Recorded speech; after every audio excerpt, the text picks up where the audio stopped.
Hi, I'm Nick from Tabletop Duo, and today we'll learn how to play Catan. Let's start with the setup.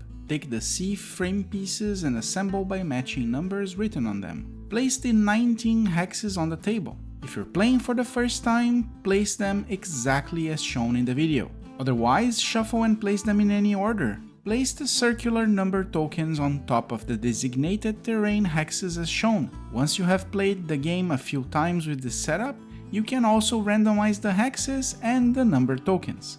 Each player selects a color and takes the building cost card, 15 roads, 5 settlements, and 4 cities. Sort the resource and development cards into 5 stacks and place them face up next to the game board. Place the robber pawn on the desert hexagon. Then each player places 2 roads and 2 settlements on the game board. If you're playing for the first time, place them according to this image.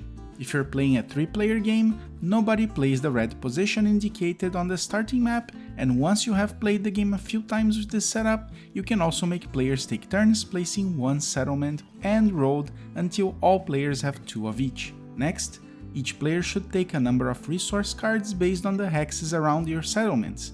For example, Blue has 1 settlement between 2 pastures and 1 field, getting 2 wool and 1 grain. Their second settlement is between a forest, a hill, and a mountain, giving them 1 lumber, 1 brick, and 1 ore respectively. And now we are ready to learn how to play.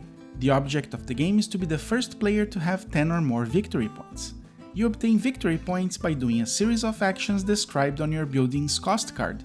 The oldest player goes first. On a player's turn, they must roll the dice for resource production. The result affects all players. The sum of the dice determines which terrain hexes will produce resources. In this example, I rolled a 5, so each player who has a settlement or cities on an intersection that borders a terrain hex marked with the number 5 will produce resources. There is a pasture with a number 5 and a hill with a number 5. The blue and white players have 1 settlement that intersects with the pasture, so each player gets 1 wool card. There is 1 blue settlement intersecting the hills, so the blue player also gets a brick card. Cities give 2 resource cards instead of 1. Having multiple settlements and cities will grant more resources.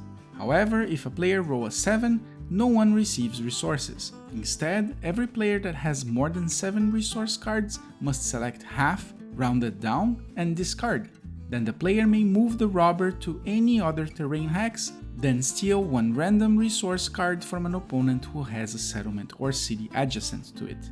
If the production number for the terrain hex containing the robber is rolled, adjacent settlements and cities don't receive resources because of the robber.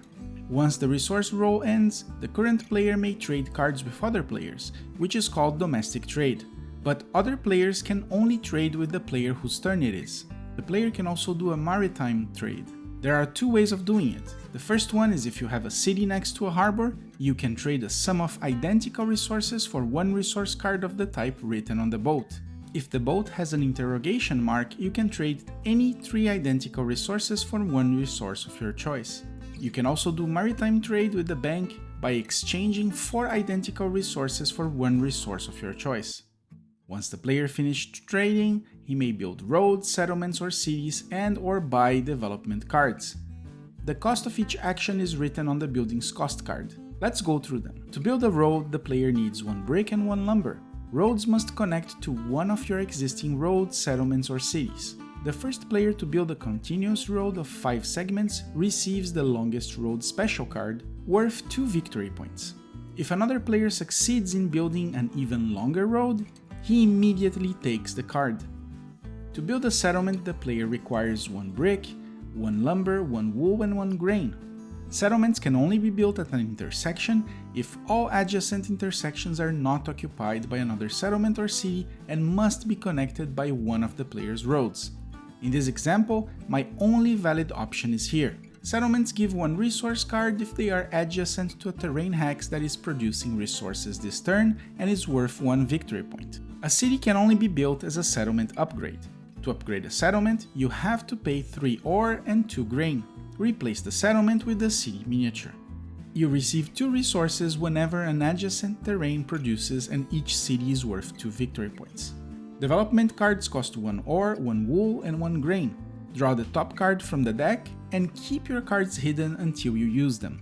Players can only play one development card per turn, and you cannot play a card you just bought. Victory point cards give victory points when played. You may play any number of victory point cards on your turn. If you play a progress card, follow its instructions and then remove the card from the game.